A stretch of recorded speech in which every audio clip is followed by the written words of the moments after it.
Hey everyone, Hannah here from Sheet Leveler.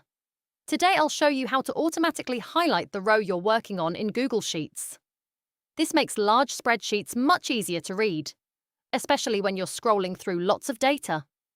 This version actually works in Google Sheets. Here we have our sample data. We want the entire row to highlight when we click anywhere inside it.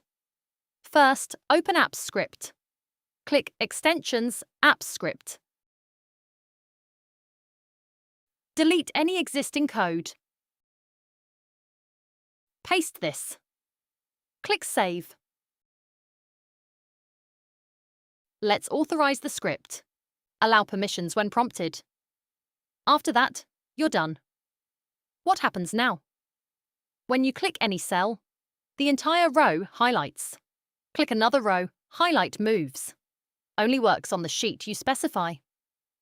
Important. Make sure this line matches your actual sheet name. If your sheet is called Orders, change it to Orders. Something to also note is that sheet names are case-sensitive. Pro tip. You can change the highlight color here. Just replace the hex code. That's it. Your active row now highlights automatically in Google Sheets. The script is in the description. If this helped, hit like and subscribe for more sheet tips.